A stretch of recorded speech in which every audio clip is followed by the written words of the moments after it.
여러분, 오늘 영상 진짜로 집중해 주셔야 됩니다. 왜냐면 제가 오늘 리플에 대해 아주 중요한 정보를 가져왔거든요. 제가 이 채널을 시작한 지 약 3일 정도가 됐습니다. 벌써 구독자가 500명 가까이 되고 있고요. 첫 영상 자체가 1만위가 나오면서 굉장히 많은 분들의 관심을 받고 있죠. 그런데 제가 소개한 이 영상들 속에서 의구심을 품는 분들이 굉장히 많았습니다. 당연한 일이라고 생각을 해요. 뭐 소설책 많이 봤네, 혹은 아니 이렇게 좋은 거 있으면 혼자 알지, 왜 이러는 건지 이해를 못하겠네, 리플이 이 정도 사이즈를 가지고 있는 코인이 아니다, 국가를 움직일 만한 그 정도의 요소는 가지고 있지 않다라고 하는 분들이 굉장히 많습니다. 리플에 대한 정보가 없다면 당연히 전부 허상처럼 들릴 수밖에 없죠. 오늘은 그래서 준비했습니다. 리플이 왜 국가 간의 움직임을 만들 정도로 큰 기업이 되었는지, 그리고 리플이 목표하는 가격이 왜 하필 589달러인지, 딱 떨어지는 숫자가 아닌 이 터무니없는 숫자가 왜 나타나고 있는지, 지금의 유동성은 왜 이렇게 많아졌는지, 리플이 로스차일드 가문과 엮여있고 뱅가드 그룹과 어떻게 엮여있는지, 그리고 블랙록과 SBI 홀딩스와는 어떤 것들이 엮여있으며 리플이 어떻게 해서 10개국의 중앙은행들과 관계협력과 승인을 받을 수 있었는지, 일본 은행들, 사우디아라비아, 두바이에서는 어떻게 국가 암호화폐로 자리를 잡았는지, 이 마지막 종착지에는 스위프트라는 게 있는데 이 스위프트는 대체 뭔지, 아마 오랫동안 리플을 공부하신 분들은 이 내용들을 어느 정도 알고 계시겠지만 오늘 영상은 그에 대해서 조금씩 알려드리면서 하나하나 여러분들의 생각을 정리해 나가는, 그리고 리플의 공부를 해나가는 시간으로 가져봤으면 좋겠습니다. 그리고 이 마지막에는 리플의 소송이 결국에 마무리가 되면서 전부 다 가능해지게 되는 일들이라는 거, 리플의 CEO가 암호화폐 차례로 임명이 되고 SEC 의장이 바뀌면서 이 모든 것들이 순조롭게 진행될 거라는 거 오늘 영상을 통해서 확인하시면 될 것 같습니다. 그럼 오늘도 여러분들이 해주셔야 될 게 하나 있죠. 좋아요, 구독, 알림 설정이고요. 전부 다 체크가 되셨다면 이제부터 영상 시작해 보겠습니다.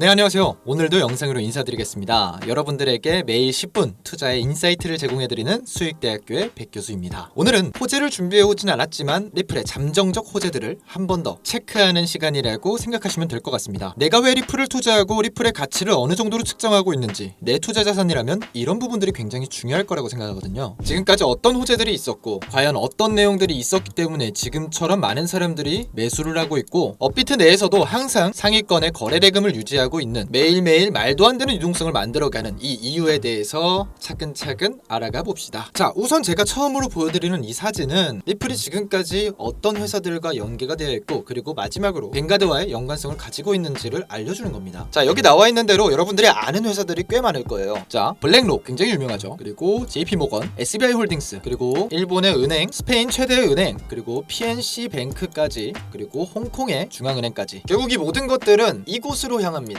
여기가 어디냐면요, 스위프트라고 합니다. 자, 스위프트가 뭔지를 좀 알아보셔야 이 기업들과 연관성이 왜 중요한지를 알 것 같은데요, 살짝 루즈하긴 하더라도 이건 알아가셔야 되니까 조금만 공부해 봅시다. 자, 스위프트라는 건 국가 간의 거래에 이용되는 스위프트 코드를 이야기하는 건데요, 벌써부터 어렵죠? 불과 1-20년 전만 해도 거의 사용되지 않는 단어였습니다. 금융거래라고 하면 결국 국내에서만 이루어졌기 때문에 특별한 경우, 큰 기업이 아니고서야 해외로 자금을 이동할 경우가 잘 없었죠. 하지만 점차 전자상거래가 개인에게까지 일상화가 되면서 개인 역시 이 스위프트라는 게 중요해진 겁니다. 좀 말이 어려울 수 있는데요, 이 스위프트라는 건 결국 여러분들이 뭐 유튜브 하시는 분들도 있을 거고, 뭐 티스토리 혹은 블로그, 틱톡 같은 거 있잖아요. 이런 것들에서 뭐 구글에서 광고 수익금을 받는다거나 혹은 네이버 같은 곳에서 어느 정도 수익금을 조달받는 거, 이것들이 전부 다 이 스위프트를 이용한 것들입니다. 그러니까 이 스위프트만 이용하더라도 전 세계 누구든 은행만 이용하고 있다면 스위프트 코드를 이용해서 입출금이 가능해진 거죠. 언뜻 생각해보면 이 모든 것들이 지금의 암호화폐와 어느 정도 유사한 장점을 가지고 있죠. 결국 개인 간의 글로벌 송금 시스템을 가져가는 게 스위프트라는 건데, 이게 은행 간에 연결이 되어 있기 때문에 국가 간의 문제로도 대두되게 됩니다. 자, 최근 러시아에서 스위프트 금지를 당했습니다. 22년 2월 러시아가 우크라이나와의 침공을 하면서 러시아가 스위프트 협회에서 퇴출되었죠.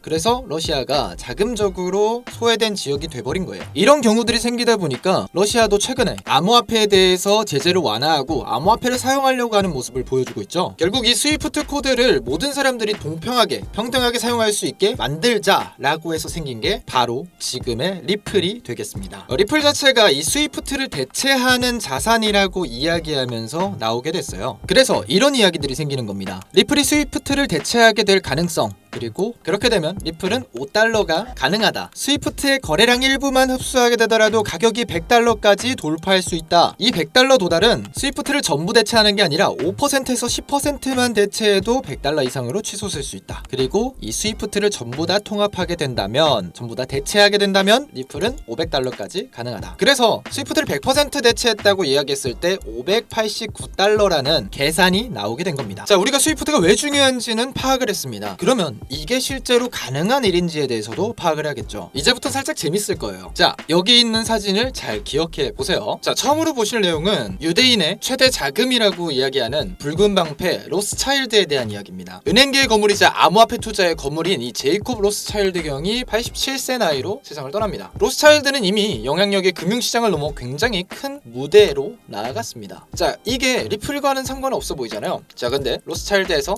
2023년 폭탄 선언을 내놓습니다. 연례 보고서에서 리플과 XRP를 언급하게 됩니다. 결국 XRP와 로스차일드의 연결이 공개가 되었는데요. 이미 SBI 홀딩스 펀드를 이용해서 XRP에 대한 매집 데이터가 나오게 됩니다. 자, SBI 홀딩스는 리플의 영상을 몇 번 보신 분들은 아실 거예요. 리플이 일본에서 지금 현재 인기가 가장 많은 이유가 바로 SBI 홀딩스와 초기 파트너로 가져갔기 때문이에요. 이미 SBI 홀딩스의 CEO는 리플에 대해서 굉장히 우호적인 스탠스를 가졌고 결국에는 협력까지 하게 됩니다. 이 협력이 가져오는 파급력은 굉장히 컸죠. 일본의 핀테크 솔라리스의 최대 주주가 될 수 있었던 계기가 되었고, 그리고 신세이 은행 자사주의 매입까지 도울 수 있었습니다. 그에 더불어 XRP 또한 일본 은행들에도 도입이 될 수 있게 도와준 게 SBI 홀딩스와의 연결점에 있었습니다. 결국 서로가 서로를 돕는 구조가 된 거죠. 이것 외에도 해외에 나아가기도 합니다. 사우디아라비아 쪽에서 SBI가 일본 최초의 주식 펀드를 공개합니다. 그리고 1,400억 규모의 사우디 생명공학 펀드도 조성하게 되죠. 이게 가능했던 건 리플이 이미 사우디 쪽에서 중앙은행과 협력해 국가 간의 결제를 승인받았습니다. 그리고 리플은 이전에 리플 스웨이를 두바이에서 연 적이 있는데요. 이 당시에 참여했던 사람들이 전부 다 각국의 중앙은행들의 인사들이었습니다. 이 계기로 SBI 홀딩스는 더 나아갈 수 있었고, 리플 또한 SBI 홀딩스와 함께 일본 쪽으로 도입 시스템을 굉장히 크게 가져가면서 리플의 대규모 업데이트를 바로 한 달 전에도 할 정도로 큰 협력 관계가 됩니다. 이제는 리플의 최대 주주가 일본의 SBI 홀딩스라고 이야기할 정도입니다. 자, 그리고 이런 SBI 홀딩스 말고도 다른 기업들도 연관성이 있죠. 자, 사진에서 보였던 뱅가드 기억하시나요? 뱅가드 그룹이 블랙록의 ETF 전임 책임자를 CEO로 임명합니다. 자, 어떻게 해서 뱅가드는 블랙록과 함께 합류할 수가 있었을까요? 과거 2019년 PNC에서 리플 결제 네트워크의 진출을 위해서 기술 도입을 하여 거의 1년 만에 최초의 미국 은행이 되었어요. 그리고 이 PNC에서는 블랙록과 함께 현금 116억 달러 규모의 BBVA 거래에 투자를 하게 되죠. PNC가 캘리포니아와 텍사스의 확장을 가속화하기 위해서 스페인 은행과 협력을 하게 된 겁니다. 그리고 스페인의 최대 중앙은행인 BBVA는 리플과의 협력을 가져갔죠. 이 내막에 리플과 그리고 PNC가 있는데, 이 PNC와의 협력 관계를 가져갔던 블랙록이 암호화폐에 눈을 뜨기 시작한 겁니다. 그리고 이 아이쉐어즈는 골드만삭스와 더불어 지금의 비트코인 ETF가 최초로 발행됐을 때 가장 선두로 달렸던 펀드 시스템입니다. 그리고 최근에도 계속 비트코인 옵션을 승인을 받고 있는 블랙록에 아주 중요한 역할을 하고 있는 상황이죠. 자, 그렇게 이 21쉐어즈는 SEC의 XRP ETF 출시까지 경쟁에 합류합니다. 블랙록이 이전에도 토크나 펀드라고 해서 이더리움을 넘어 5개 새로운 블록체인으로 확장하겠다는 이야기와 함께 리플의 XRP를 지원하기 시작했죠. 이런 이력들이 있기 때문에 뱅가드에서는 블랙록의 ETF 전임 책임자를 신임 CEO로 임명을 하게 됩니다. 굉장히 최근에 있었던 이야기죠. 그렇게 뱅가드를 이끌게 되는 이 인물은 XRP 그리고 비트코인의 연관성을 가져갈 수밖에 없고, 지금까지 리플과 함께 협력했었던 이 상황들과 이 회사들을 바탕으로 더 나아갈 수가 있게 되는 거죠. 이것을 넘어 이제는 리플이 인도와 석유 파트너십까지 체결하게 되면서 엄청난 시장 자금을 공개하게 됩니다. 이제는 핀테크라던가 은행 간의 결제뿐만 아니라 석유 사업까지도 어느 정도 추가할 수 있게 되었다는 내용이죠. 결국에 우리가 생각하는 스위프트, 모든 국가 간의 결제에 사용되고 이용될 수 있는 그만한 여력을 이전부터 차근차근 쌓아갔던 겁니다. 자, 그럼 이게 왜 지금까지 이루어지지 못했을까요? 바로 리플의 소송 문제였습니다. SEC는 리플이 지금 증권이라고 이야기를 하면서 이 증권인 게 다른 일을 할 수 없게 만든 겁니다. 그래서 이 소송에 대한 문제가 해소가 되면 리플이 진짜 역대급 상승이 된다라는 말이 괜히 나오는 게 아닙니다. 이 모든 법적 암호화폐 테두리 안에 들어가게 되고, 그리고 SEC의 승인만 받게 된다면 리플은 자유롭게 자신이 하고 싶었던 사업들을